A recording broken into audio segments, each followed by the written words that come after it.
Time's up, Admiral. Here it comes.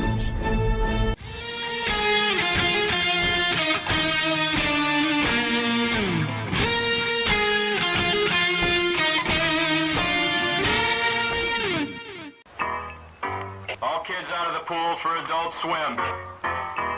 All kids out.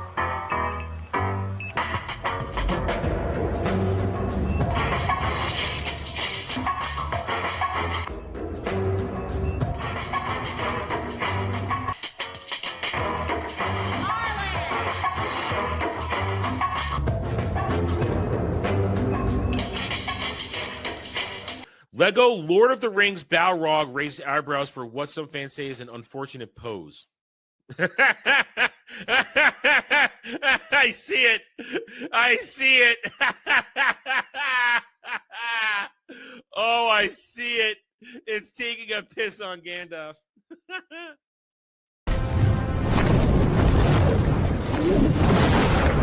You shall not! Pee! Before you go, one question. Yes? Where in the galaxy is Sanusi? Show us your tits and I'll tell you.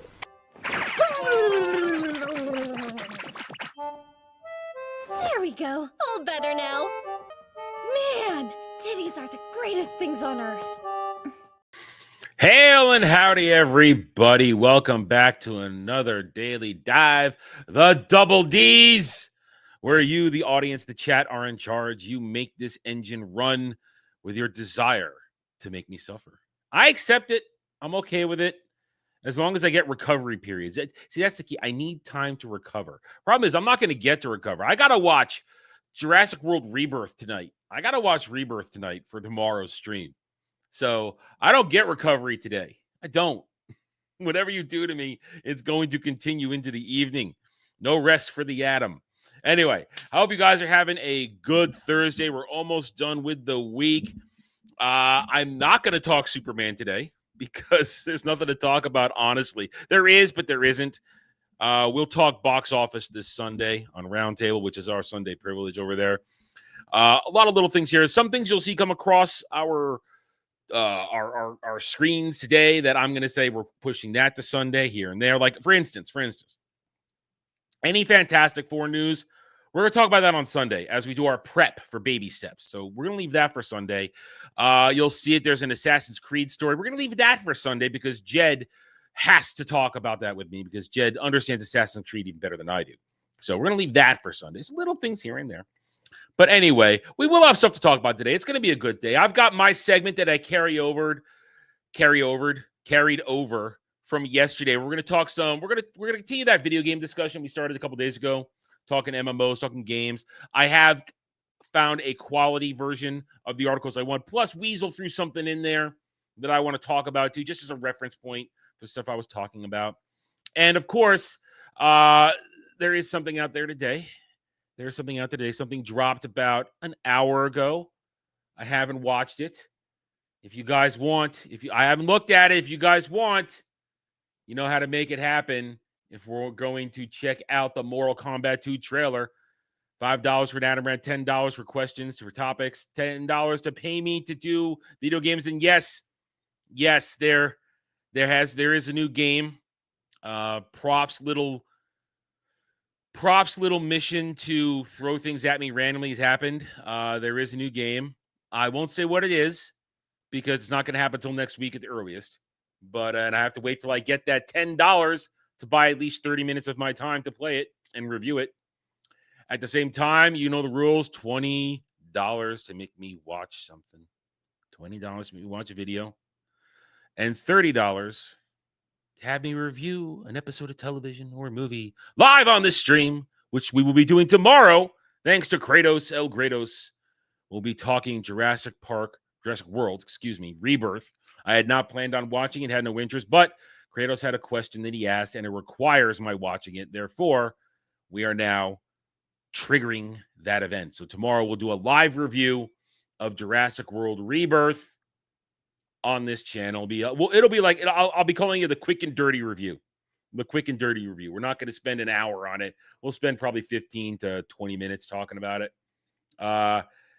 Yes, Alf. Yeah. Last night we played some Space Marine 2, and we sucked because it was Alf's fault. He put us in a higher difficulty level than we were ready for due to our loadouts and levels and builds. So our suckitude last night is primarily on Alf. You can still watch it. It's up. Watch us struggle. It'll be up for the rest of the day before I unlist it. You can check it out. Anyway, hope you guys are doing all right. We're going to go through the usual stuff today. We'll go through the articles.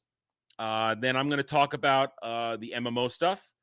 And if you guys so wish it, there's that Mortal Kombat 2 trailer. I've left it in your hands for the show. I have avoided watching it until leaving it to now. Now, it doesn't mean after the show, if you guys don't make me watch it, I won't watch it, but we'll leave it to you. We'll see what happens. Anyway, let's get started on the articles then. If you guys, you know what? Actually, I want to say something. I'm going to bring this up now. A little something I just saw. Here's a little me thing. Hail to Dom H. Here's little thoughts that go through my head.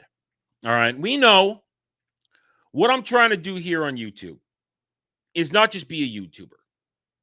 I have more planned for my future than just being a talking head on this platform. It's the beginning. It's the foundation. It is the first step in building a small business. I have plans. To build a following on YouTube. YouTube doesn't necessarily need to make me millions of dollars. YouTube just needs to pay the bills. Okay? That's all YouTube needs to do. And at the same time, bring attention to the channel. And I'm not talking millions of subscribers. I'm just talking in the beginning, maybe 10, 15, 20,000, 30,000 followers. That would be great because that would set me up to do exactly what I need to do. And that is bring eyes on a product I want to sell people. I want to sell a book. I have a book written, a book ready to go. It needs one more re-edit because I lost my previous edit. It disappeared. File just vanished. Don't know what happened. I guess let's go through edit again. But I have a book ready to go. And once we reach a certain threshold, 5,000 subs, I will be ready to move that into the next phase. And then once it's set up, I want to sell it to you and others, not just you guys who are currently here, but others who are looking for solid fantasy fiction, new worlds, new ideas, new adventures, new IPs. I'm ready to give that to you. But that's what this YouTube is here for. It's here to grow an audience, build an audience. And by doing that, it begins my small business. We get the first book out. It does okay. It lays the groundwork. It pays me enough of a living so that I can then spend time doing the second book. And then so on and so forth until suddenly I've built a small little fiefdom that can support me while I grow a business. And what is that business? Open a small publishing company that changes the rules when it comes to publishing. Because legacy publishing is shit. It is gatekept, and it has been you want to talk about something that is still woke? Legacy publishing remains woke. It remains mired in agenda and identity politics. So there's no room for people who just want to tell good stories. You have to line up with what they believe in. So I need to do that. I want to build something that not only is a vehicle for myself, but a vehicle for others who have talent, who are looking for a chance and opportunity. I want to be that opportunity where they could still own their IP, but pay me to publish it. Books. We're talking books, novels, not comics or anything like that, at least not in the beginning. We're talking books, something that isn't really out there for people at our indie level. All you can do is put your book out there on a crowdfund and hope to God people pay attention. And that's the point of YouTube, making sure they're already paying attention. So you do that. And then, of course, just a small business. I want to grow it. I want to grow it like any other small business. I have plans, futures, ideas that I want to layer on top of it to make it even bigger. So we do that. And then sky's the limit. So YouTube is a serious thing. And I take it seriously. I do this every day, not only because I enjoy it, but because I believe it's the way of the future. It's the entertainment of the future. And out there right now, there is a strain of thought that YouTube is dead. It's dying. The algorithm hates you all. It's gonna weed all of you out, and nobody's gonna be a YouTuber in a couple of years, except the high and mighty who've already achieved it. And to that I say, go fuck yourself. Go fuck yourself, because it's being said by people who are already there. They've already achieved their little niche where they can fire up a live stream and pull down a few hundred to a couple $1,000 a live stream to make it a living. Or they'll still get a steady stream of views on their regular videos because they've got the audience built in that will come back and watch. They grow their audience still, but they already have their built-in audience. And when I hear them say, oh, it's dead, you shouldn't do this. You need to diversify. You need to go to Rumble. You need to go to this. You need to go to that. You know what? Rumble doesn't pay bills either. Rumble doesn't take care of small creators either. Neither does Odyssey. None of the other platforms do. YouTube may be a necessary evil, but it's at least a necessary evil where you still have a chance if you know how to play the game and if you keep grinding. I got a super chat yesterday during the gaming stream from a new viewer, someone I've never seen before, and he said, dude, love your work. This is to support you. Keep doing the grind. I see you're doing it. Keep going. You know what? That little super chat meant more to me than a lot of things these days, because it said, you know what? Somebody new showed up, and they see that I'm working hard. They see that I'm doing the grind, and they're saying, keep going, dude. Keep going. So I am going to keep going. And to these fart-stiffing elitists who say, oh, it's going to be dead. The algorithm hates you. YouTube is making it so difficult. Yes, YouTube does make it difficult for us. It is not easy to do this. It is hard being a small creator in this period of time where the algorithm is working against you. But if you keep working at it, you will break through, because YouTube still presents the best opportunity to make a living making content for social media and independent media entertainment. So keep doing it. Don't listen to fart sniffers. Don't listen to them, because they're already on their little chair, comfy in their room. And I'll be honest, they probably don't want you doing it because the slices are thin, especially in our sphere. The slices are thin. You have to get a lot of basically Venn diagram overlap to build your audience. But when you do, when you get there, when you break into the wider audience that are locked into who they're to view, when you get their attention, they come back for more if they know that you're genuine. If you know that if they know you're genuine, you know you're real. So I just wanted to put that out there to the doomsayers. You can go fuck yourself. I'm not going anywhere. I'm going to keep trying, because you know what? I'm not going back to the fucking kitchen making $10 or less an hour. I'm not doing that. I ain't fucking doing that, because that's not a living. And it's also not a living for your mental health. Working in the culinary industry is not good for your mental health. It destroys you. So I'm not doing that. Not doing that. All right. So I had to get that out there. I saw something about that a little bit this morning, and it pissed me off. You got a free rant out of that. Hope you enjoyed it. All right. See, I don't think Tron Ares is going to do well either, Gal. I think that is a very niche product, and I think everything since the original has been garbage. Just my opinion. Just my opinion. No one's lining up for Jared Leto. Let's be honest. No one's lining up for Jared Leto. Come on. Listen, I don't want to smell anybody's fart. I barely tolerate when I have to whiff my own. All right. And I hated that. So I'm not doing that. I'm not doing that.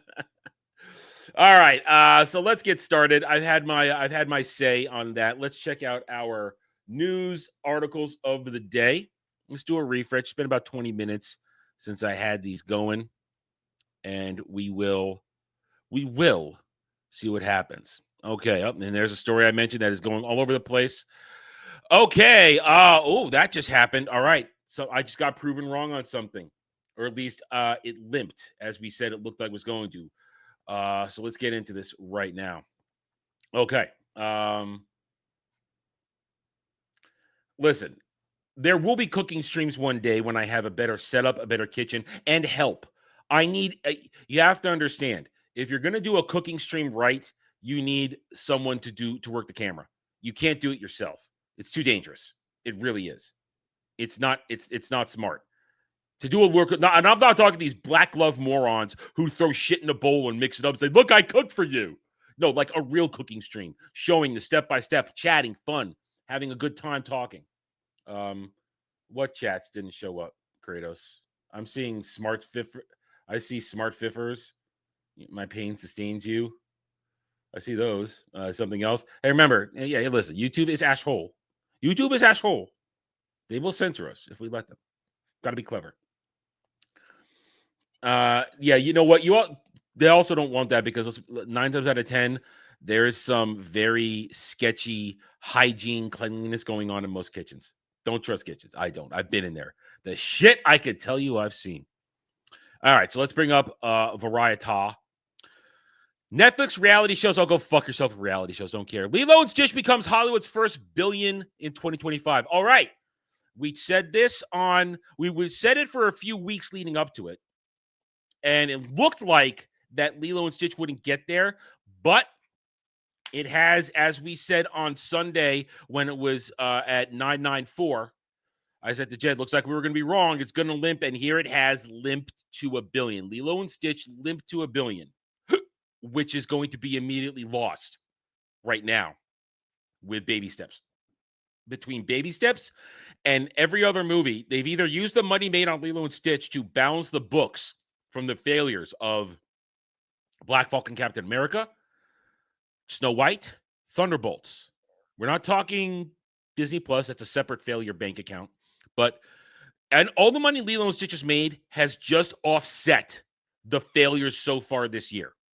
And now, here comes Baby Steps to lose a couple hundred more million for Disney. So they're break even right now for profit on the year, most likely, and then it's going to drop again. Oh, Elio. I forgot Elio. There we go. So, yeah, good job, Lilo and Stitch, for limping to $1 billion, but it doesn't help anything at all. Kratos is not banned. He's talking right now. Nobody's banned. Dom is here. He's not banned. And I don't know where Ariel is. She's off, like, looking through somebody's window, preparing to, like, dildo-wise them. I don't know. Comic-Con, Wicked star Marissa Bode to judge her Universe fashion show. Hey, listen, that's the thing at cons, the cosplay fashion show. People, listen, cosplayers do a better job of looking like characters than Hollywood. Simple fact of life. They have more passion. Bunch of Indian names about Bollywood. Great. Good job. Racist. Amazon's every summer after series adaptation. I don't know what I just read, and I'm moving on. A new Gwyneth Paltrow biography details her relationships with Brad Pitt, Ben Affleck, falling out with Madonna, and Goop Wellness Reband. Oh. Talk about. I mean, Gwyneth Paltrow, daughter of, I believe Blythe Danner. I would recognize her. Anyway, talk about a Nepo baby that had really no talent that got thrown out there and made a career out of not being talented. One of the original Nepo babies of the end of the 20th century.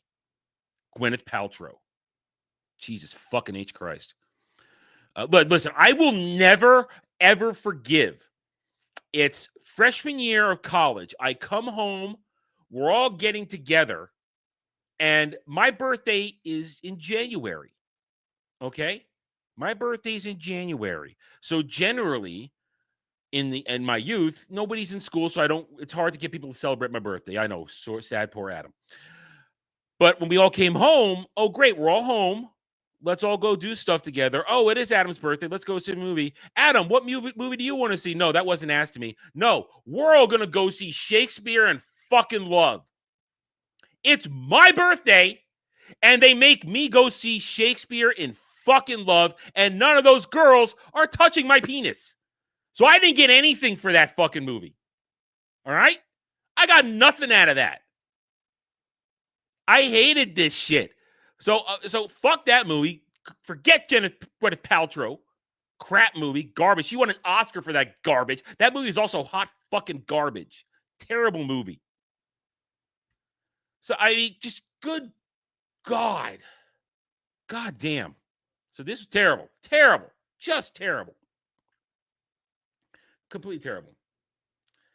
I don't even find her attractive. I've never found Gwyneth Paltrow attractive. Never.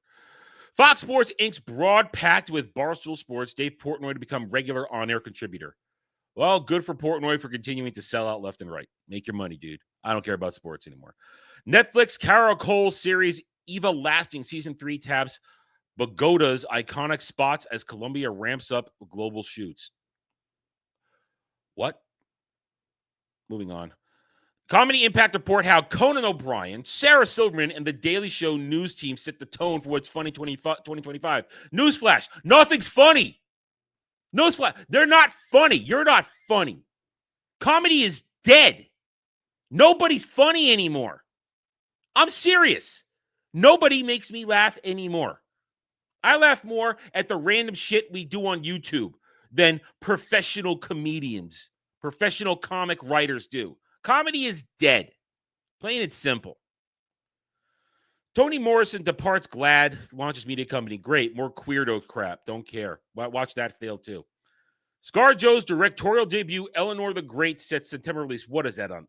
Who's that of? Which Eleanor? Of which Eleanor? A lot of famous Eleanors. I don't care. ScarJo, just, I'm going to have to watch her tonight in that movie. Is she even worth it in the movie? Probably not. Probably not. Jeff Dunham's not funny. Jeff Dunham's not funny. No, he's good. Dave Chappelle remains funny when he tries. That's the point. Dave Chappelle tries and is funny, but it's few and far between with him. Few and far between with Dave Chappelle. Outlander prequel, Blood of My Blood, unveils main title sequence teasing epic love story. Forget Outlander. I'm not even going to try. I don't even know who that is. Variety's 10 comics to watch for 2025 includes Emmy nominee Robbie Hoffman, overcompensating star Mary Beth Brown. Not funny. Don't know who they are. Never going to care. Never going to care. Women's Sports Now scores a go-to show for everything in female athletics. It's already here. Everyone needs to catch up. Nobody watches girl sports. Nobody watches them. You watch it in the Olympics and that's it. Because some of them volleyball players look hot. Some of those ice skaters look hot. Or they're swimmers. That's it. There is women's sports. I'm sorry to break to some people, non-existent. Substack raises $100 million from Churning Group, Skims CEO, and more. Substack, where you go to pretend to be published. It's true. It's true. It's true. Assassin's Creed live action show. We mentioned that. Discussion for Sunday.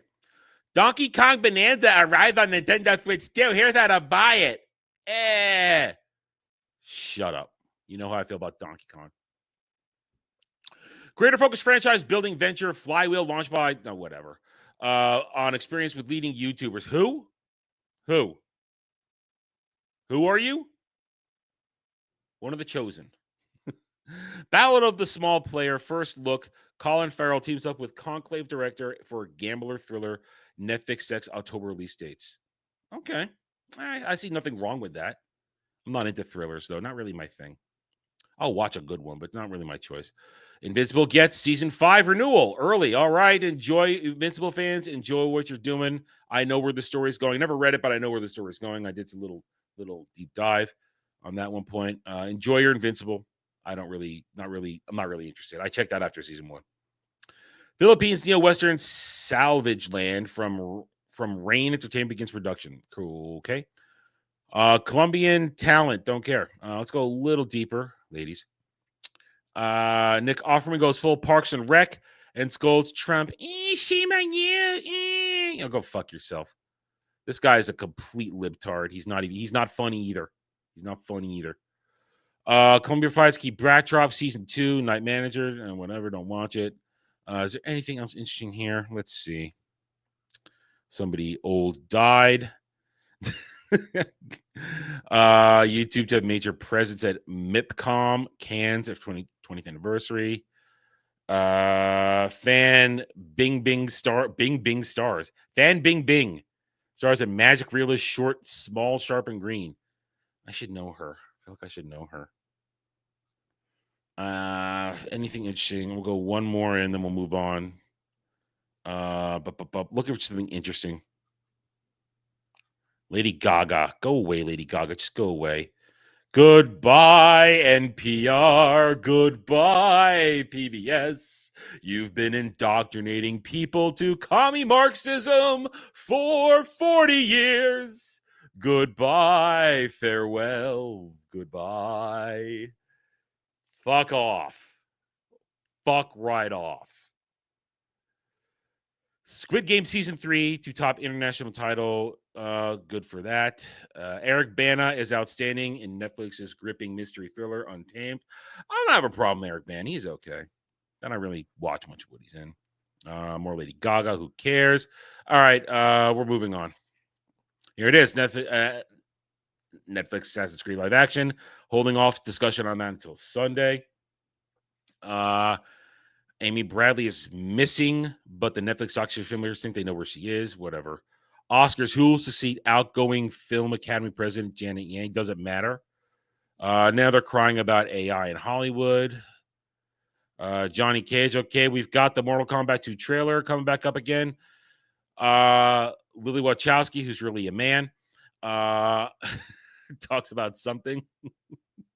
Wachowski brothers until they chop their penises off. I'm gonna give it to you. Chop my penis off. There, I gave it to you. Let's see, anything here? Nothing. WWE. I don't watch. I'm done with wrestling. I don't care anymore. There's an Alien Earth trailer. An Alien Earth trailer. I'm not watching that. Jed isn't even. I don't think Jed's watching that. He likes Alien now more than I do. All right, IGN. Popcorn buckets have finally crossed over to the world of video games. What? I don't get this whole popcorn bucket thing. Can somebody explain to me this popcorn bucket thing? I don't know. I don't know, Gal. I don't know if they chopped them off. I don't know. I have no idea if they actually chopped them off. I have no idea. But could somebody explain the popcorn bucket thing to me? I really don't understand it. Why would you spend money on a popcorn bucket that, one, you're not going to use? Is it because you're a collecting whore? Is that it? You know, I understand the collecting thing, but is it? I don't know. Novelty? Is that all? Novelty. Well, it's retarded. It's retarded. I ain't spending $80 on a head of Galactus. Ain't spending any money on a fake Dune popcorn bucket to stick my dick in. Ain't happening. Julian LaFay, father of the Elder Scrolls, steps back from game development due to cancer. Well, that's a shame. That is a shame. Cancer sucks. Always afraid that it might turn around one corner and get you. And I got a little ganglion cyst going on in the webbing of my thumb here. I've had it for about a couple months now. I mean, it's probably benign, but I'm afraid it could be something. It hurts when I touch it. That's because it's like right there at the surface. It's right here, but hope it's nothing. Kratos for $10. Discussion thread: 100 average women versus one peak physical form man. No tools, weapons, armor, or long nails. Just bare humans in an empty arena. Okay, let's finish the news and we'll come back to that one just for a discussion topic. We'll do that. That sounds like a good head scratcher right there. All right. Gal, they did the Deadpool and Wolverine one to clearly make it look like an oral satisfaction popcorn bucket. They did that on purpose. That was purely the Deadpool Wolverine one was purely, yes, we're gonna lean into this joke, and I'm okay with that because, like, yes, we're showing you how dumb this is, but we're gonna take your money anyway. Super Smash Bros. Competitor lands 10-day winning streak on Jeopardy, earning $262K so far. Well, good for that, man. You got the knowledge. Just make sure you pay your taxes on that. They'll put you in jail. You don't get to keep all that money. You don't get to keep all that money. Not here. They'll take it from you. Latest Epic Game Store freebie is Civ 6 Platinum. Oh, go fuck yourself with Civilization. Hasn't been worth jack shit since Civ 4. Hasn't worth jack shit since Civ 4. Mortal Kombat 2 trailer. Comixology to host exclusive scavenger hunt at Comic-Con 2025. That's right. Fight with the sweaty con dwellers to find something. I have no time for Civ anymore, man. I just don't. It's not what it once was. Civ 4 was peak for me. Quarter Master, a spy HD management sim announced for PC. Okay. Live action Assassin's Creed. Pokemon and Razer collaborating to set an official PC gaming accessory. It's just a freaking keyboard with a pasty over it. It's a regular freaking keyboard. It's not like it's a special keyboard like I have. Shh. Go ahead, waste your money. Despite laying off 270 staff, development studio Virtuous remains fully committed to Elder Scrolls 6 Oblivion Remastered, Cyberpunk 2077, and Metal Gear Solid Delta Snake Eater. Wow. Well, here's the thing.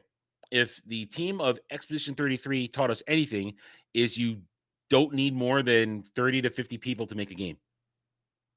Take a great game. You don't need 200, 300, 400, 500, 1,000 people on your staff. You just need people who know what they're fucking doing and are going to show up to do their job. That's what you need. And we read that about yesterday. It's visible. They're building a school for the young cast for the Harry Potter reboot so they can keep going to school. That's good. That's good. By the time they're all 15, 16, them kids are all going to be fucking each other, but that's okay. By the time they end that series, all them kids are going to be fucking each other, but that's whatever. It's basically a microcosm of social environment for any school. So it's what's going to happen. Why does that Jigglypuff have a bow on it? Why does that Jigglypuff have a bow on it? Jigglypuff was already gay enough. Pedro Pascal's Reed Richards will lead the Avengers Fantastic Four. Director says, yes, that's going into our Fantastic Four discussion this weekend. There's a whole big variety interview article where that came from that we'll be going through. Sega addresses concerns Sonic Racing Crossroads will be sold as a game key card, confirms the full base game will be included on the 64 gigabyte cartridge. Yeah, let's not do the whole sell you a box and just have a code in it. Let's not do that. That's not good. Roblox trying to protect kids on its platform by having an AI determine if they're over 13 years old. Roblox is a den of degeneracy. We've learned that recently. The Madden curse, don't know. Respect to soccer, whatever. Amid fan confusion around the risk of using a well-known Pokemon Go exploit, the game developers responds to a responds by pointing back to its terms of service, which lay out its rules on cheating. That's not going to stop some dumb motherfucker from carrying around 5 phones. That's it. Donkey Kong voice actor, don't care. Silent Hill, don't really care. Big Summer Warhammer preview looks set for a Black Library reveal. Ooh, there might be a topic for some Warhammer Wednesday discussion. All right. And we're into yesterday now. Okay. All right. DC Universe goes Mortal Kombat and DCKO. Yeah, I saw this. So apparently in the DC Comics, they're going to have every single superhero do a battle royale melee to stop Darkseid from doing something. I don't know. It sounds retarded to me. I don't like seeing our heroes fight. I don't. All right, let's check out Park Place. Let's do a refresh here. Assassin's Creed live action. Harry Potter reboot crap. We already talked about that this week. Rumor Liberty Bell Riverboat to be dismantled. Magic Kingdom. Sucks to be that. The Morocco friendship dock at Epcot is sinking. The queerdos are crying that Hunter Schafer, who's a dude, isn't going to be Zelda. We sort of touched on that yesterday. And these already stuff on this. We talked about this stuff yesterday. Okay, so there are our articles for the day. You guys can think about those, which I have not reserved for later streams. You can think about that. And now Kratos has brought up this question. Discussion. 100 average women, and by average, I'm going to assume they're all about 5 to 5'5", about, I would say, somewhere between 100, 120 pounds, versus one peak physical form man. So me, essentially, me. No tools, no weapons, armor, or long nails. Just bare human hands. Now, are we wearing, Kratos, are we wearing clothes at least? Are we wearing some clothes? Or are we just butt naked Adam and Eve with fig leaves? I just want to know that, because that could affect something a little bit right here. Okay, that can affect my conversation with this. So, is everybody just wearing regular clothes? I need to know this. I must know this, Kratos, if I'm going to answer this in a way that's entertaining. Because off the bat, 100 women. Now, what kind of? It's an arena. Okay, an empty arena. That means there's no terrain. That means are they all in there at once? Are they almost skin tight workout clothes? Okay, so we're talking spandex. There will be clothes ripping. I mean, clothes will be tossed aside. No nails. Okay, so peak physical form man. We're talking a perfect man, a perfect specimen, 6'3". The perfect balance of muscle and lean, not too bulky, but not too skinny, and good lean muscle, very athletic, excellent, top tier stamina and constitution, can go the distance. NBA Aryan. All right, so here's what I think. Are they all? Is it starting 100 in there at once, or are they going to be funneling in from the arena gates? So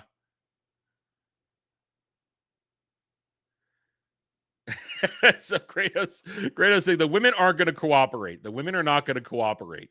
The women aren't going to cooperate. All at once. Okay, so here's the thing. One would think that in a numbers game, if they get a hold of your arms and your legs and hold you down and sit on your face, that they're going to get you. But if the peak physical man comes at it with a strategy, and now we have to take into account psychological warfare. If this is about psychological warfare, is fair game in this. If all them women's see the first 20 or 30 go down as this dude is just, I'm going to assume he's got some level of combat training. Is there any level of combat training for the dude, Kratos? Is that included? Or is it just bare bones bar fight style? What's the level of combat training? Now, the women are all average. So they got nothing. They got nothing except their workout gear that they're wearing. Okay? Are shoes? Is everybody wearing shoes? I need to know this. Are they wearing shoes? Is everybody wearing shoes? I need to know this. Are we wearing shoes? Because you kind of see where my mind is going here. You have to see where my mind is going here. They're wearing shoes. So you would think that if all the women's come at him, they're going to be able to hold him down and sit on his face. But here's the thing. Even if he has just basic combat training or barroom brawl style tactics. Okay, bare feet. He's got good training. He's got some physical combat training experience. And this is a fight, so bitch gonna get smacked. When those first 20 or 30 chicks go down, as he goes through a rapid routine of kicks and punches and body slams and all kinds of shit, it's going to cause psychological terror in some of the women.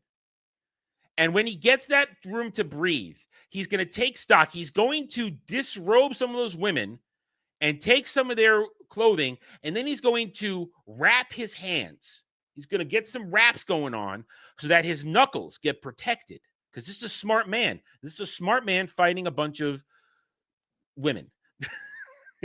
So he's going to close up his hands so he can punch longer and punch harder, and his hands won't hurt as much. The skin won't break. And if he's got the endurance, I mean, there'll be some chicks in there who are probably going to go crazy and jump on his back and try and choke him out. But again, I think a little bit of falling backwards body slam, maybe a little foot shoulder throw here and there.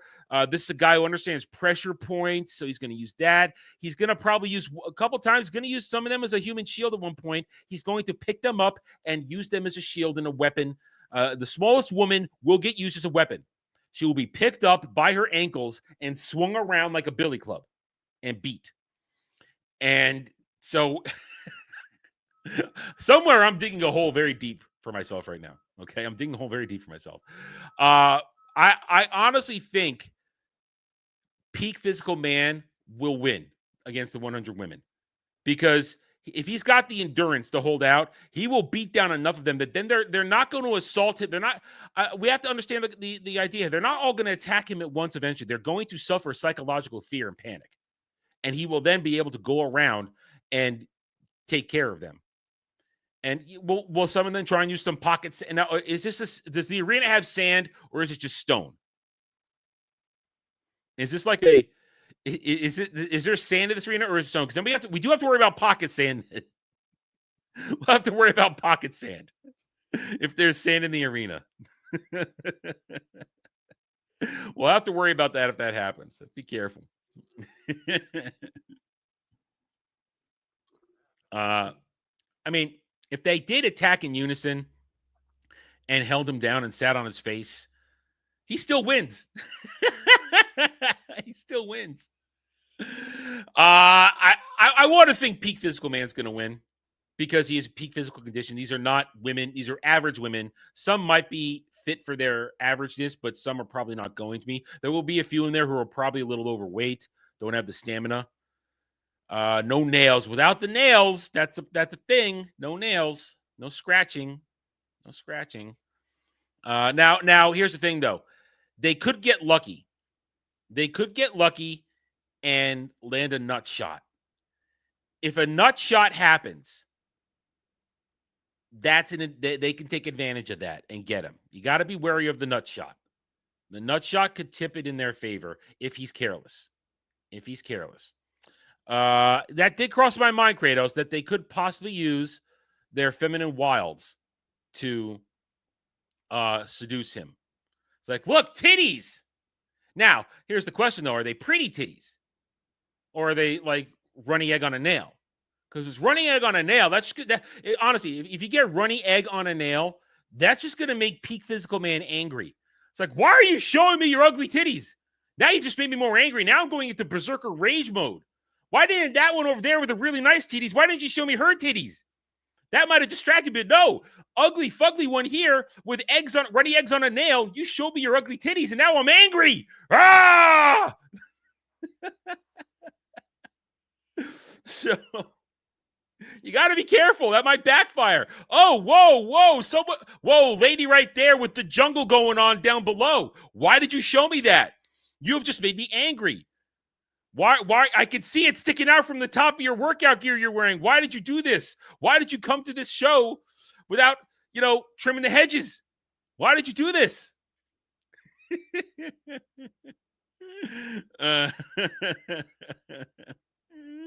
Yes, Kel is right. Peak male will already have secured his woman someplace. Peak male is not going to cheat on his woman. He's already secured his future. So he will not be distracted by random tits and ass. He will not be distracted. So, all right. That's about all I can say on that, Kratos. Are you satisfied with me earning some ire from likely females from that now? I've probably earned a stern talking to from somebody somewhere somehow. Exactly. Peak female is at home. Peak female is already at home. She's at home waiting. And you know what? Peak female might show up to fight alongside peak male against the substandard woman. She might. All right. So we have not been triggered to watch the Mortal Kombat trailer yet. So instead, I'm going to continue our discussion from the other day about gaming, because I'm going to indulge myself here. I'm going to indulge myself. So a couple days ago, we were talking about, I brought up the topic of my ideal game, this and that, and it has some cross-pollination with the ideal MMO. And once a year, talking about once a year, I like to take a look and see what's going on in the current MMO field. What's happening, what's going on. Is there anything for me to get excited about with gaming? So I haven't looked at this one. I haven't looked at the list fully. I just picked the right articles and I left them here. Now we're going to go over them right now. So let's check out the current top MMOs to play in 2025 right now. Let's go. Let's go right down the list. It's by a woman, but we're gonna ignore that because a list is a list. So here we go. Star Trek Fleet Command. I haven't heard of this. It's very niche. If you're not into Star Trek, I can do it. Core gameplay loop is pretty fun. I recommend it, even those who aren't hugely familiar with the Star Trek universe. When you start, you've just got a single ship and a simple base, but you dispatch. It's DIS. God damn it. Learn to fucking spell. Is it DIS or a dispatch or dispatch? Am I getting that wrong myself? I might be. Dispatch your only vessel, complete various missions. You'll earn resources and enable you to expand your armada. Missions vary from delivering resources. This actually sounds kind of intriguing. You can play it for free. That actually sounds kind of intriguing. Would you guys want to see me try this one out on a stream? Missions can deliver you battling board cubes, answering distress calls. A lot to do with new missions endlessly popping up, endless ships and historic Star Trek characters to unlock as officers. Big universe and one that's filled with countless players doing the same thing as you. Do you want to fight them or do you want to cultivate alliances? Sort of Starfleet. What do you do? This actually might be fun for a try. It's a mobile game? What? It's a mobile game? Oh, fuck off. Fuck right off then. Fuck. Why does it say it's a fucking mobile game? That's not an MMO. It's a fucking mobile game. Oh, fuck right off then. You have played it? Okay. Thank you, Kel. It's garbage. Okay, it's garbage. Kel says it's garbage, and I trust Kel. Fuck the fucking mobile game. Give me a fucking break, man. Right here. See, look at that. I got excited. I love Star Trek. I love Star Trek ship porn. And I'm about to say, should I try this? But Kel's already been there. Says it's a fucking mobile game. And here we go. God damn it. Piece of shit. Yeah, written by a woman. Exactly. Thank you. Let's put her in the fight. Tibia. The game is one of the OG MMORPGs, predates World of Warcraft. Nobody cares about this shit. Fuck you. Fuck off. Neverwinter. Listen, I didn't play Neverwinter when it appeared. I'm not going to play it now because I don't support Dungeons and Dragons because that's supporting Wizards of the Coast. Even though I know they're not directly involved in it, I have no interest in Neverwinter. I could have played it for years on console. I chose not to. I'm not interested. I'm not interested at all. It keeps getting expansions. It keeps going, but I'm not going to do that. Roman, this is not an MMO. Fuck, city builders are not MMOs. Go fuck yourself. Romans, Age of Caesar. Fuck right off. What is this? All right, Star Trek Online. That looks like. I know. Several of you. I know. Sam's played it. I know a couple of you guys played it. I know Kel. I know you've played it. You guys occasionally go back to it. I'm never gonna play Star Trek Online. I was never gonna do it. I was never gonna play it. No. And I'm probably not going to. And that just looks terrible right there. I don't know what that is right there at all.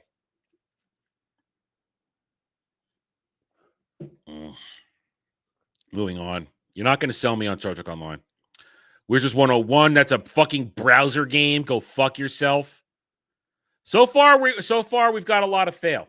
It's fine, but I mean, Star Trek Online was never a game changer for anybody.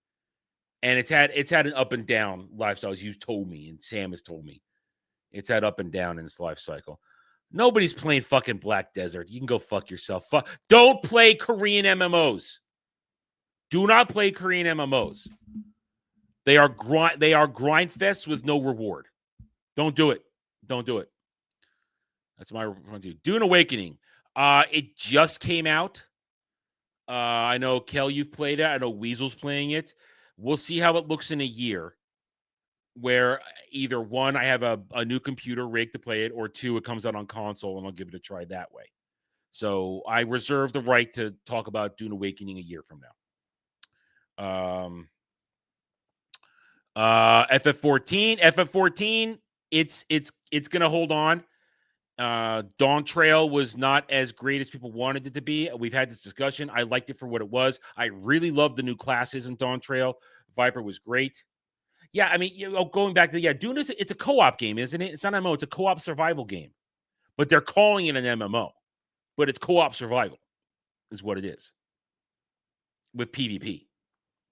But back to 14. 14 is going to keep going. It has suffered a little bit, as many Square Enix titles have suffered, but it's still a quality game. It's still fun. I will always recommend it if you want to have a good time with the original story. And Viper is one of the best classes I've ever played. I love Viper. Viper was outstanding.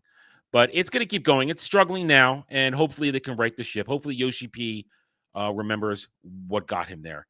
Throne and Liberty. A couple of you guys have told me it's not bad, but I'm still not going to do it. I'm not interested. It's just something about it. It's just something about it. I'm not interested. Yeah, I don't want to turn into creatures, whatever. Throne and Liberty features battle passes, unlocking in-game items.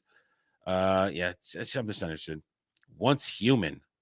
What the fuck? Once Human is futuristic survival crafting game. Then it's not an MMO. It's co-op. Just like Nightingale was co-op and not an MMO. Give me a break. Palia. Yeah. No combat. You're tasked with making a beautiful environment, making as beautiful environment as you can while helping fellow villagers. Yeah. So, a game for an MMO for non-gamers and normies. No, and for girls.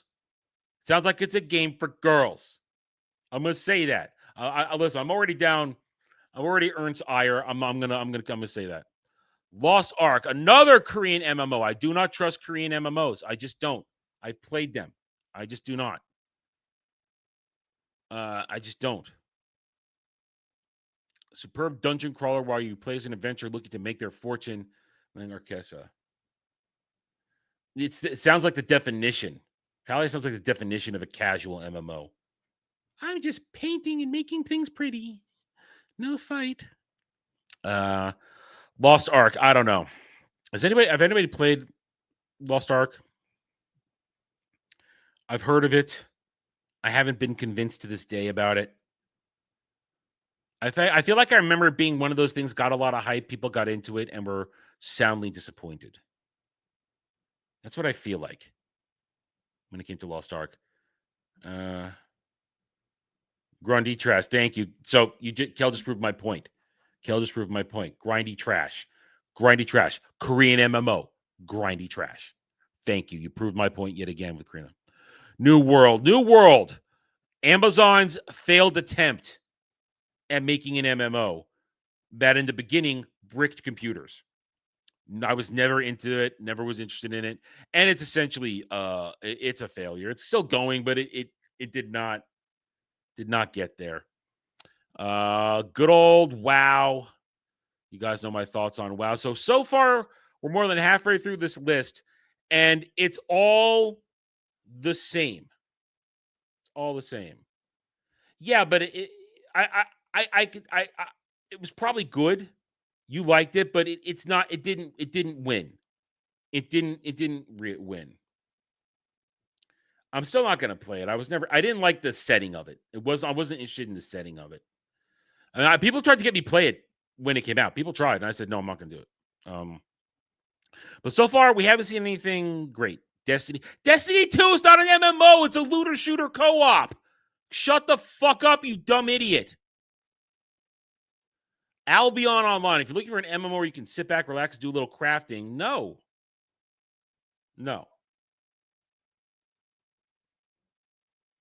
Crosswinds. We'll see if that's on the next list. That might be on the next list because this is current. We're going to go to upcoming next, Weasel. We'll be looking at upcoming next. Trove. Trove is a co-op.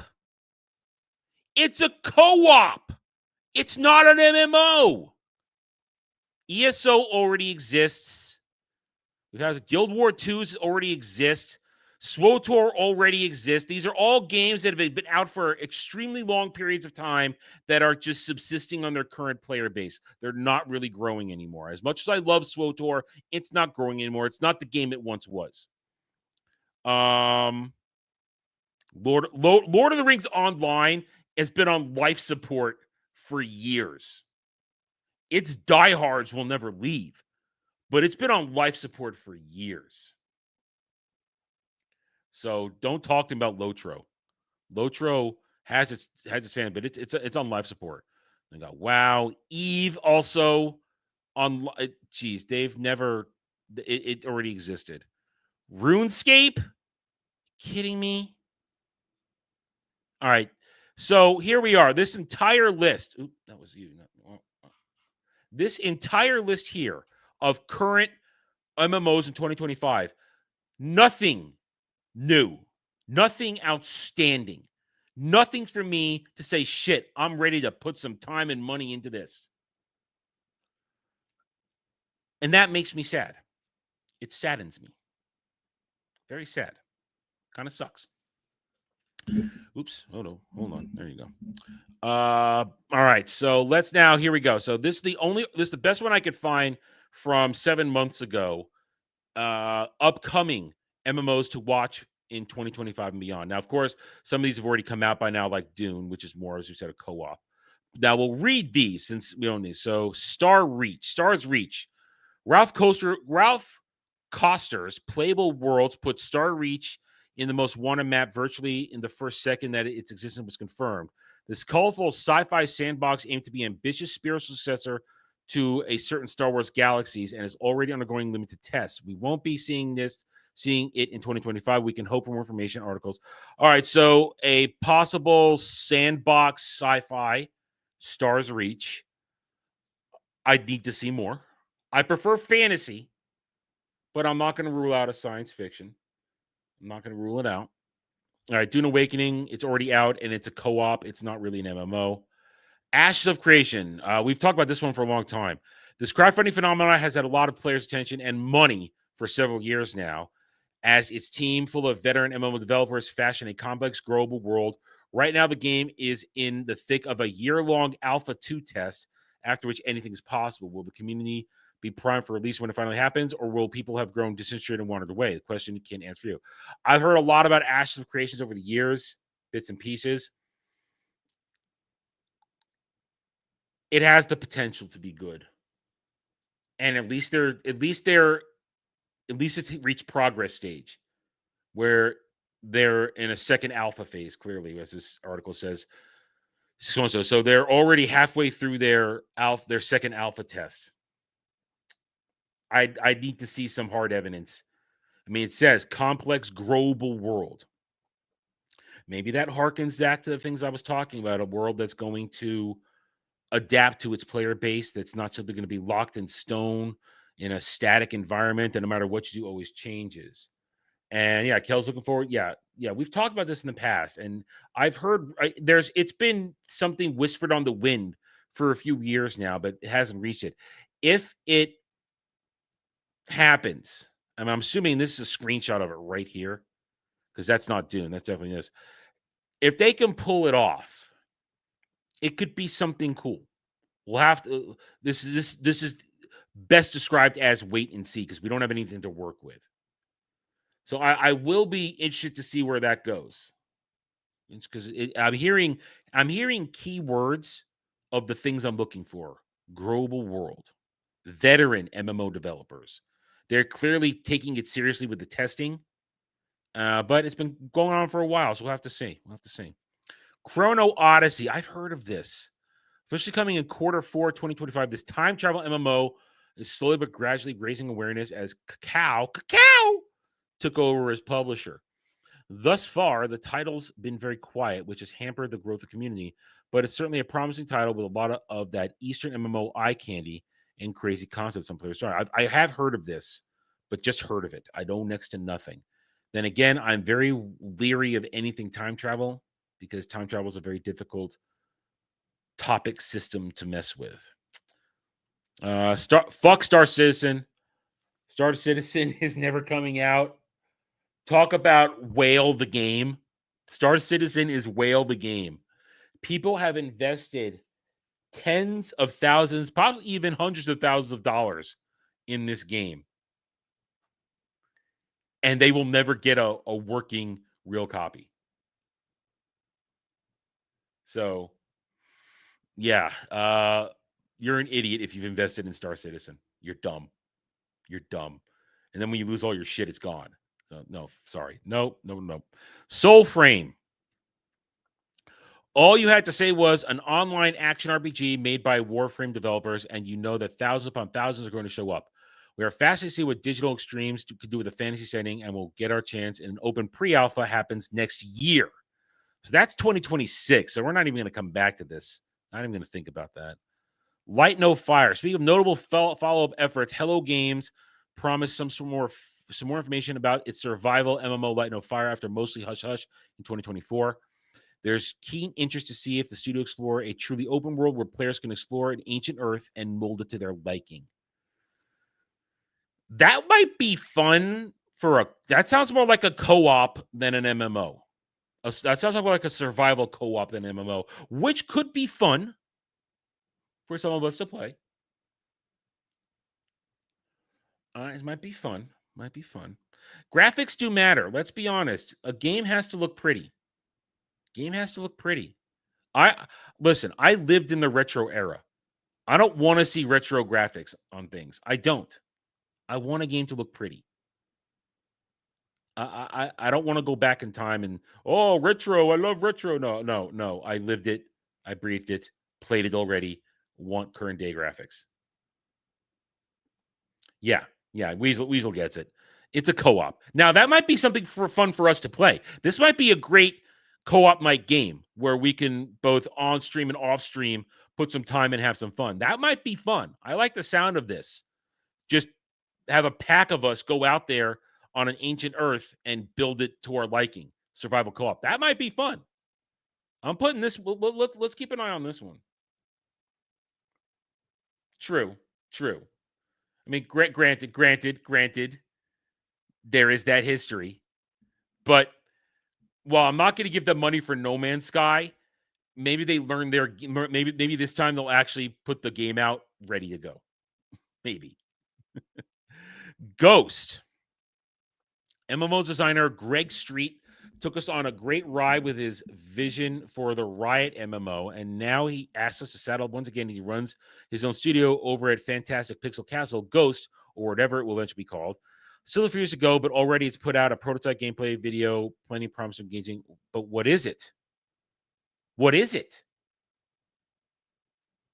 Don't tell me what this is without anything. So I'm going to ignore this right now. EverQuest 3? What?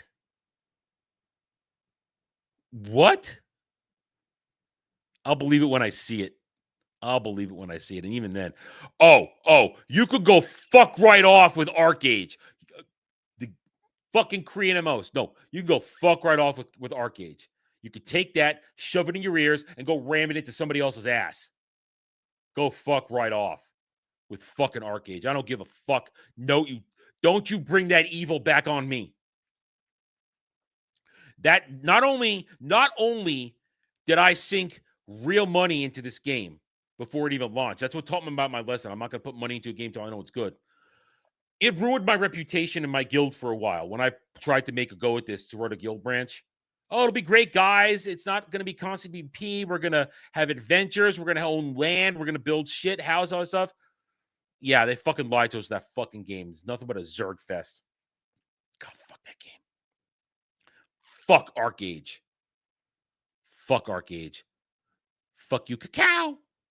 Monsters and Memories are hard not to be utterly charmed by the homebrew efforts of Niche Worlds Cult as it works on a throwback MMO that also seeks to encapsulate old school tabletop role playing. Limited tests of Monsters and Memories are happening all the time, and there's a small but fervent fan base. I don't sound interested.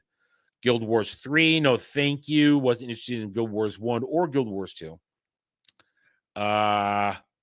22 more to keep tabs on.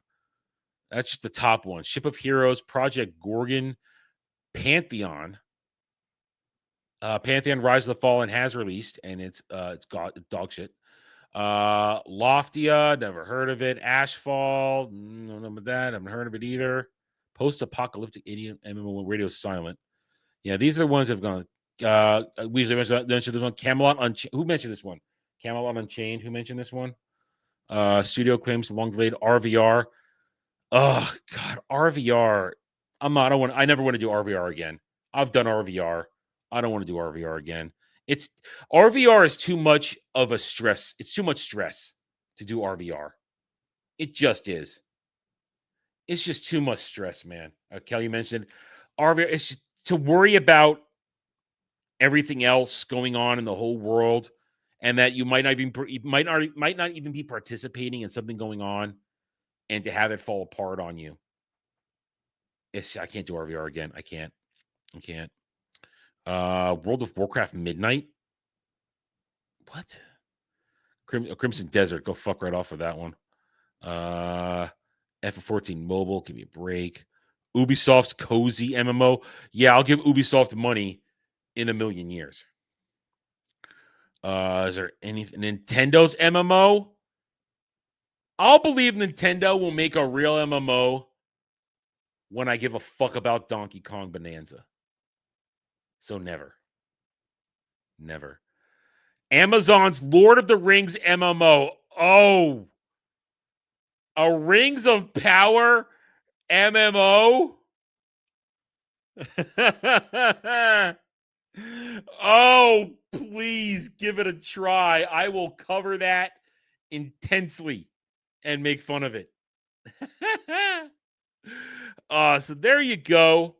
Looking forward, I would say out of here, Ashes of Creation, we've been, like Kel said, it's been a long time coming. Hopefully they can get a good graphical upgrade. I have been interested in that. And when it comes to a co-op, Light No Fire sounds like it might be good. But other than that, once again, nothing groundbreaking. Ashes of Creation is the closest one that might be groundbreaking in terms of a growable world, but there's nothing here. There's the conversation to have now then. MMOs, what's the state of the brand, the state of the genre? Kel's right when he says that. It hasn't grown well here in America because its audience is old. MMO players are my age group and the age group right behind me. It doesn't have a vibrant, growing fan base because, one, I think that's one reason, no attention span, but two, they haven't evolved the genre. The genre has not evolved. It's the same shit over and over and over again. They don't give us anything new. And that's a shame. Nothing get us excited. Well, yeah, there's something. Yeah, you're right. The Korean market is crazy for their MMOs. They're nuts for it. But we saw some of the Korean MMOs represented in this discussion today. They're grind fests with no real reward. And they're broken games, especially when Korean MMOs, the PvP are generally broken. And they favor Zerg mentality. They favor horde mentality, who you're gonna rush over people. So I have no desire to play a Korean MMO when they localize it over here and give us servers. So we're back to what we said. What's to get me excited for an MMO, a dream MMO, a living, breathing world where something could be fun, exciting, not locked into anything, where the classes are what I make of it. I'm not locked into a rotation. I'm not locked into a class. So I don't know. I would love nothing more to have the MMO genre, the MMO brand be vibrant. But I don't know if I'm going to ever get that. At least not in this decade. I don't feel like it because it doesn't feel like all these games, one, they take forever, which is goes both good and bad. It means, yes, they're taking their time. They're not going to pull a Warhammer Age of Reckoning and rush that shit out before it's done. But at the same time, they take forever and people lose interest.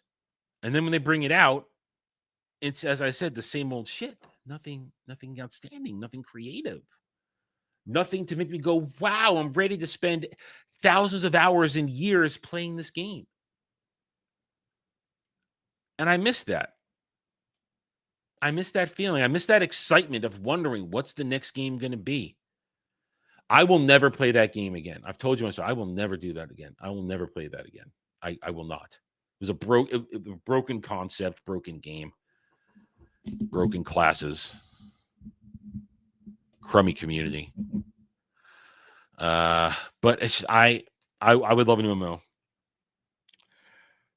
But I'm probably not going to get it. I don't know. Makes me talking about this gets me a little sad. I'm not saying depressed. I'm not depressed. It just gets me sad because I don't have anything to look forward to. What am I looking forward to? Nothing. And like every good robot, I'll get the next expansion of Final Fantasy XIV. Maybe once in a blue moon, I'll go back to SWTOR and play through it a little bit. But it's not the way it used to be, where the hours, the time is being invested. And because there's nothing, I'm going to say again, there's no reward. I feel like there's no reward for any of these things anymore. With blackjack and hookers. Forget the MMO. Let's just have the blackjack and the hookers. Forget the blackjack. Let's just have the hookers. Listen. If I, in any way, shape, or form, had the power and ability to invest in a development of a game, I would do it. If I had the power and money, wealth, and influence to be an investor in a game like that, I would totally do it. I'd find the people who are hungry and passionate, and I'd say, this is what we want. This is what I think gamers want. Go do it. But I'm not. I'm a simple gamer. I'm one of the gamers that just wants one of these things. So we're just going to have to wait and see. And maybe we'll get surprised. You never know. Anything can happen. I'm not going to be a complete negative Nancy. Anything could happen. But there you have it. So there's my discussion on that. If anybody ever has an idea, I'd love to consult. I'm not a game designer. My stories are for myself, but I would love to consult on tell you what I think MMO players, or even going back to the original topic of this whole discussion where it came from, solo private play game PvE players. I would tell you what I think players would want, at least in this genre, what they really want. Old school couldn't be new school. You just have to rediscover it and give it to people, and people have fun with it. I will say it once again. If at some point a developer team realizes, make a fantasy world for an MMO, we're talking MMO here, make a fantasy world, have it be a living, growing world that adjusts itself to the population, what the population is doing. There should always be a story and an end game, but don't have that be the primary thing. Have that be something that can be done for enjoyment and this and that, but have other things be in the world. Have the dungeons, have the arenas, have the zones. Have them not so much be a part of the story, but the world be the story. The world is the story. The world is constantly the engine, the intelligence behind the game creates these ideas and puts it out there. Create an invading army, create a threat. Don't be locked into the static end game where we're running the same shit over and over again for the same drops, the same gear. Have it be breathable, have it be living. At the same time, have the world, the classes be what the player makes it. Don't just you have to have your holy trinity, tank, healer, DPS, and then support. But don't have specific classes. Allow the players to craft it themselves. And if they're good, they find a way by combining skills, abilities, by unlocking skills and abilities, by going on adventures and discovering this shit and breaking it a part of it. Have them unlock this stuff, grow it themselves, making everybody's classes unique. Because I guarantee if you have a world where the job systems are unique and everybody's not being forced to run the same rotations for combat, it would be grand. It would be glorious. Because then it's about the skill of the player. It's not about just being a robot and doing the rotation. Now, player economies have always been a thing. That's nothing new. Most MMOs these days, the economies are run by the players. And it's going to be good, it's going to be bad. And you can put systems and checks and balances in play to keep it from getting crazy. But player economies are going to happen. They're always going to be crazy. Just my advice, always learn a craft, learn a straight trade skill, and make some money on it. And you're right. The meta. What's the meta? What's the rotation? What's the gear set? What are the stats to pump up? That's always that is what ruins most games.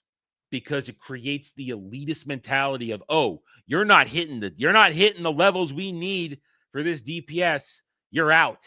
Oh, sorry, your rotation's not perfect. You can't do this. Oh, sorry, you didn't use this ability. You don't have this ability on your skill tree. Sorry, you're not doing it well enough.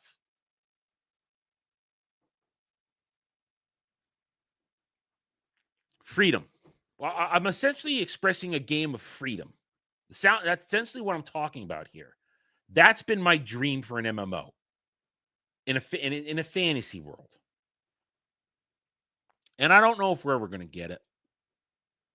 I guarantee you, though, if somebody was brave enough to do it, it would be great. It would be great. It'd be fantastic. All I want, and I just want to have fun. I mean, imagine that kind of world where you could go out there, buy land in any zone, build a guild house, not locked into a residential zone in a city. Go out there, find the materials, make a weapon, uniquely your own. Find a skill that you've been tracking, like you're just out there and you've unlocked a skill by doing stuff. Oh, look at me, I've unlocked dual wield. Fantastic.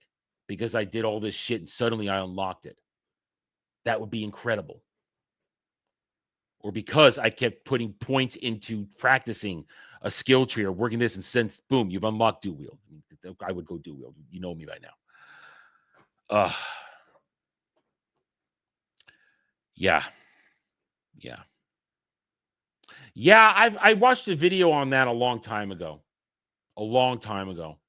I think it was that channel that did the life and death of these MMOs. Those are good ones. I've seen a few of those back in the day. I wouldn't be averse to watching those videos.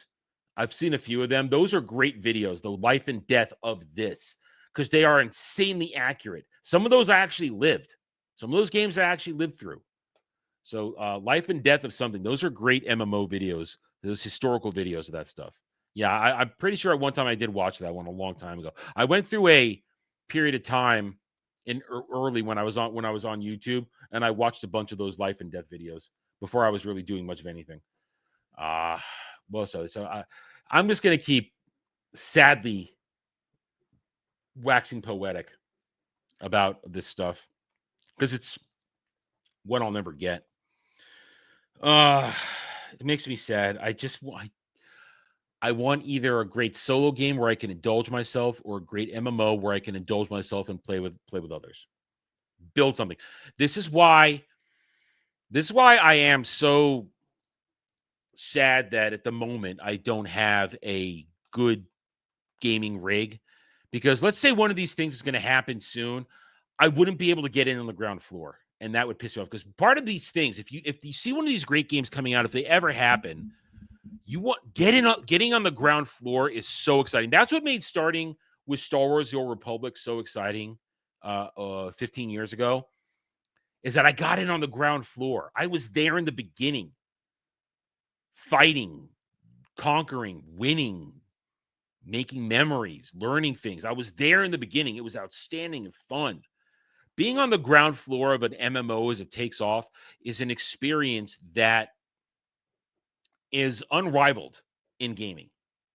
If you are into this stuff, if you're into being a part of a guild, if you're into teaming up, working towards something, building something, fighting, learning, growing, watching your character evolve and all that kind of stuff, and building great teamwork relationships with your buddies, being in on the ground floor of that shit, if you haven't experienced that, it's incredible. And that's what getting on the ground, that's why I keep talking about this. If you find this game, if you find a game like this and you know it's coming out, part of the excitement is knowing you're going to be there at the beginning. You're going to be there at the beginning and create something, maybe have a chance to create something that's incredible, a gaming experience, a gaming memory that you can latch onto and hold on to for years and years. And I miss not having that come around right now. That feeling. Both because I don't have a good gaming rig and also because there's nothing coming on anyway. Nothing coming anyway. Yeah, man, that's the thing. That's the thing. That's the thing. You know what it's, if you know, you know. To use the phrase, if you know, you know. All right. Well, I'm going to work. I could keep going this. I mean, I can either keep talking about this or we can end the show. Because you guys don't seem to care to want me to react to the Mortal Kombat 2 trailer. Looks like no other videos to watch today. So we could keep talking about this. I got time. I'm not going anywhere for another hour and a half. I gotta go shopping today. But I mean, this is a part of this kind of why this show, I run it the way I do, where we're talking about this together. We are thinking about this stuff. And I would love nothing more than to bring great minds together and create something. And you know, so we may be able to do that one day. This is the indie age. Let's be honest. This is the indie age. We're creating all kinds of stuff. But can we create this? You need money, you need time, you need skill, you need ideas. Be fantastic. What was that? Listen. Kel's not wrong here. I'm gonna tell you a story. And I can tell this, and you'll have to take my word for it, because one of the people involved in this has passed away. I learned about this a couple years ago when it happened. When I started playing Star Wars: The Republic, I got into a guild called the Crescent Order. They were a guild that had existed in Star Wars Galaxies, and they had evolved from another guild. And some of their leadership had transferred over to Star Wars: The Republic, and I applied to join, and they liked my application. They brought me in. And through various events over the first year and a half, people that I thought were in charge weren't in charge, and I ended up being in charge of some stuff, even though I wasn't real leadership. I somehow got dropped within the first year of Star Wars: The Republic. I somehow got dropped into being the raid leader, when I had specifically said when I joined, I just want to play. I don't want to raid lead. I'm just here to have fun, be another face in the crowd, not stand out. Well, I mean, you're the guy that shows up every week, and you're the one that is learning it, and you're understanding it. guess what happens? They drop it in your lap. So I ended up being the raid lead. And in that period of time, right around then, somebody that I thought was the guild leader was not. And then the actual guild leader showed up. God, what was his name? I don't remember his name anymore. I remember his girlfriend, fiance's eventual wife's name. But he returned and he saw what I was doing with the rating. And he said, and I didn't know who he was. And we started chatting, and then he said, "Well, I'm the actual guild leader here." I'm like, "Oh, you are? You're the guild leader? Oh, hi. Okay." And he said, "Well, listen. We did some voting, this and that, and we're going to bring you and another buddy of mine who was in the guild. We're going to bring you guys in as officers, guild officers now, officially guild officers. We're going to put you in charge of rating." And that was it. I was the officer in charge of the rating. We're talking running raids for about 30, 40, 50 people here that I had to manage and move around and schedule and this and that. And over the next several years, we became online buddies. And this dude, and there was a lot of guild drama because this is Star Wars: The Republic. You understand?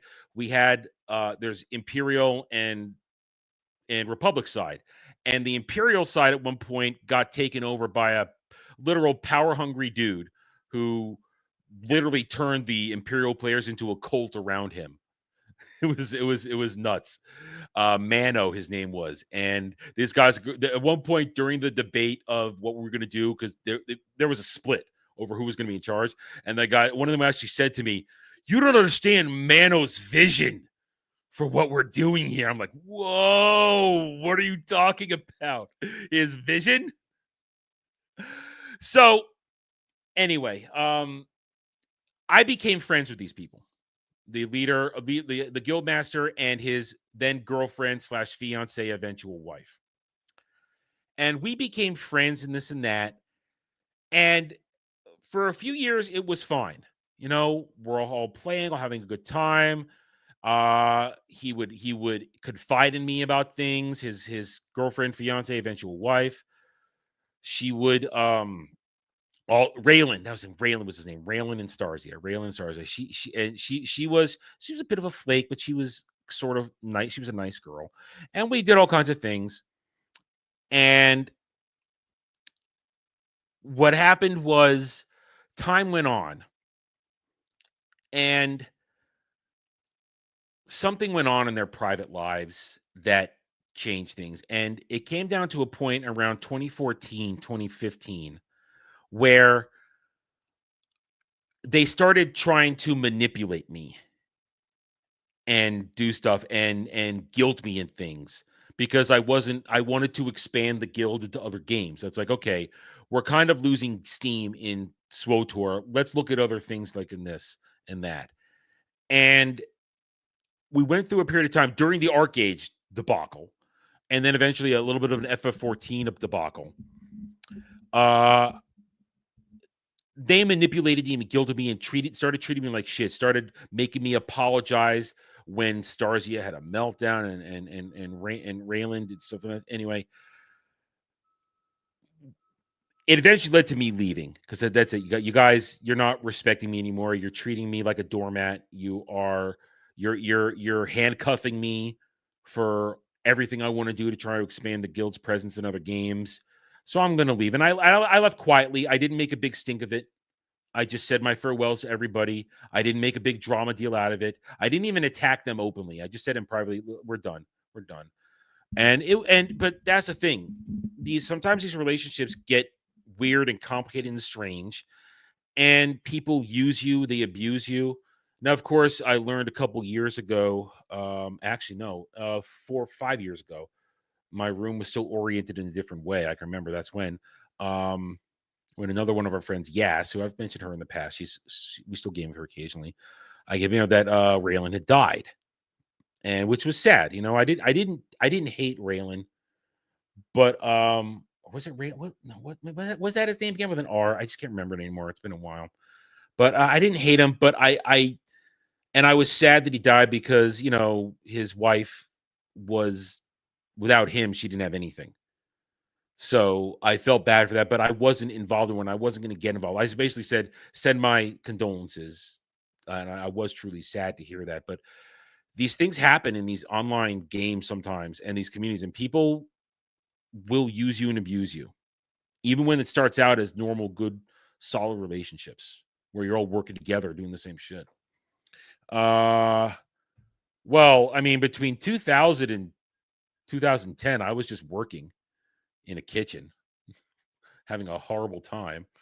And from 2010 to 2016, I was, well, 2017, 2018, I was getting more crap education that I'll never have a use for.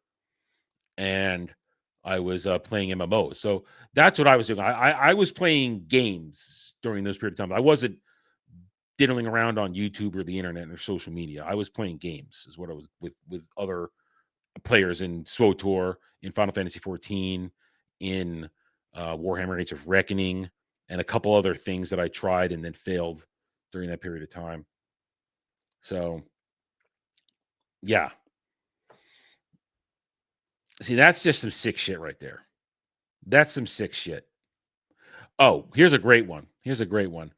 During my FF11 days, I was in one guild where, again, I'm emotionally being a guild of emotional manipulators. And then I left that guild and went to another guild who were sort of fun. It was a fun one. There was no real drama there, not a little bit, but some. And then an old player who I had made friends with, a white mage called Desiree, who had been a good white mage in my early days in FF11. We were in a guild together, a lot of fun. She showed up and I said, "Oh, hey, how you doing, Desi?" We had a little chatting, and I was going to a raid, and I said, "Well, we got an open spot for a healer. You want to come join the raid?" We were doing God, what was it called? What was the raid? What was the other world raid called in FF11? Well, the Shadow World raid and everything, where you go in there, it's a timer and stuff like that. FF11. And she said, "Yeah, sure, I'll come."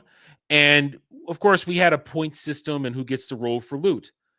And when a piece of white mage gear dropped, of course, she was a guest. She didn't have the points, but if nobody wanted it, she would have gotten it.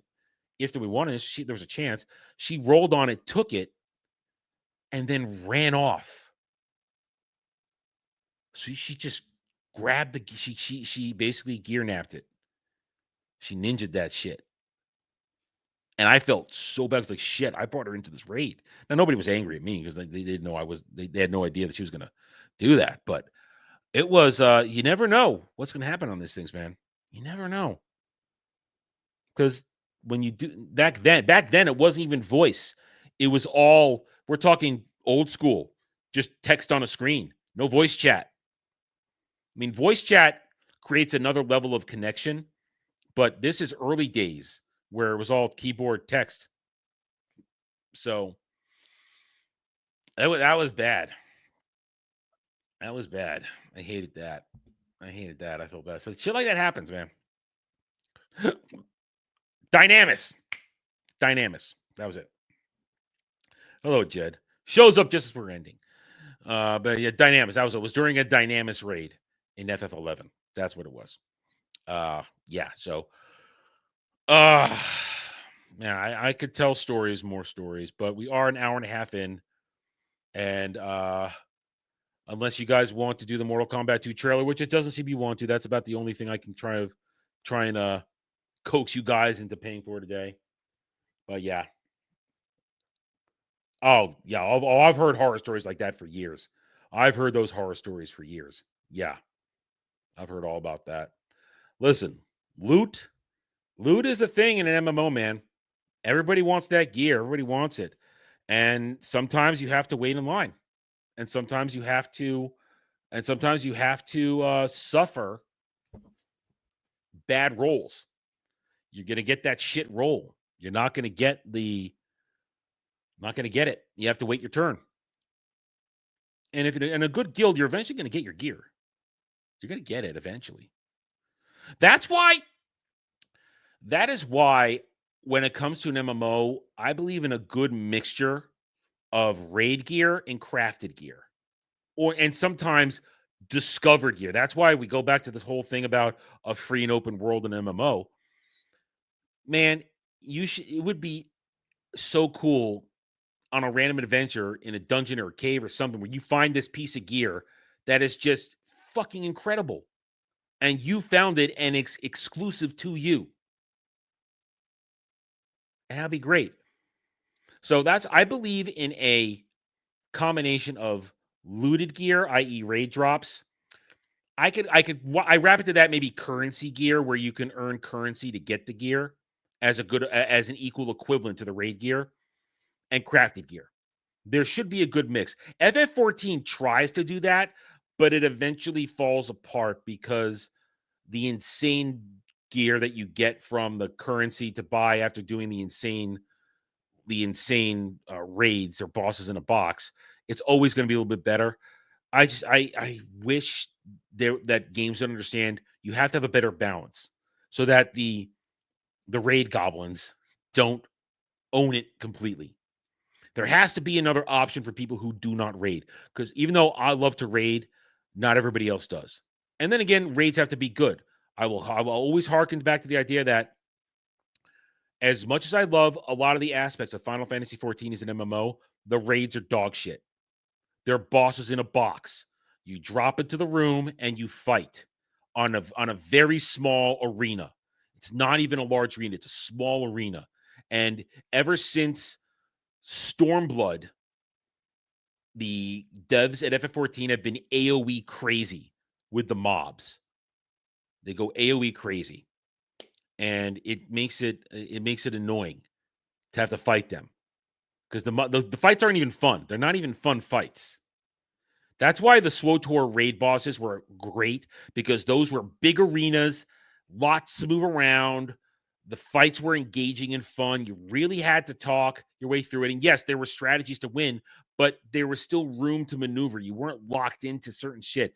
FF14 is still too rigid when it comes to so many things. But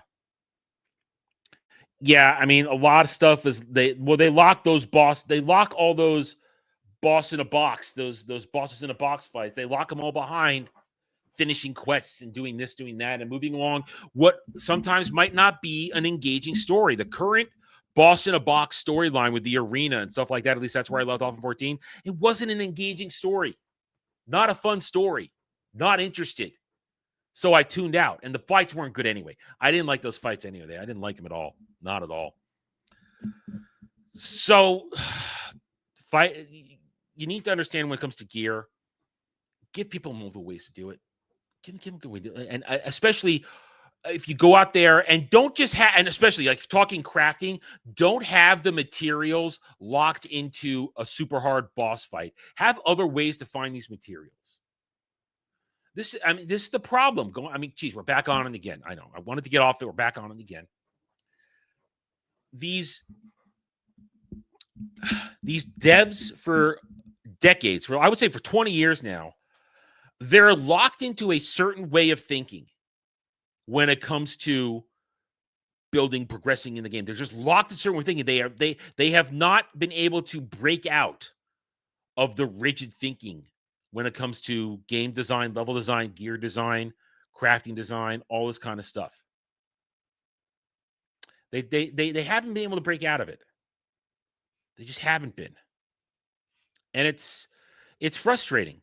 And the ones that are trying, they're taking so long, and then they were maybe too ambitious with some of their ideas that it's been falling apart. Now, of course, Adam, your idea for this world you've been describing for the past hour in this discussion, it's a little ambitious. Yes, because I'm not a game developer. I'm giving you a wish list of the gamer as what I'd like to see, and then I'd love to see a developer try to adapt what I'm saying into a reality of a game. I don't know what goes into these things. I'm not a game developer. My creativity comes in with ideas for shit, for stories, world building, shit like that. So, yes, I every day I hope to get an announcement or find a little clue that something's coming down the pipeline, but I'm not going to. God, it's so depressing. I want to end on a high note, but this is just, it's sad. This makes me sad. All right, let's wrap it up. Let's wrap it up. All right, so looks like you guys didn't want to make me watch anything today. No Mortal Kombat 2 trailer. I am personally not interested. Maybe we'll watch it this weekend and react to it. I don't know. But either way, thank you everybody for another glorious day with Double D's. Because every day is glorious with Double D's. We all have fun. We all enjoy it. So thank you guys again. Hit that like button. Subscribe to the channel. Stay tuned for more videos, fun stuff. Remember, tomorrow will be the Jurassic World Rebirth review. And then I'll go back into studio and I'll get Kratos' super chat from the other day. And I will answer the question he's posed for me concerning that to the best of my ability. And then you got your perfect relic blade on your Zealot last night. Oh, nice. So you got lucky at the shop finally. You got lucky on the shop finally. All right then, guys. I will see you guys later. I don't know if I'll be streaming tonight. We'll see. It depends on how long it takes me to get to and get through Rebirth. Other than that, you guys have a good rest of your day, and I'll see you guys later. Take it easy.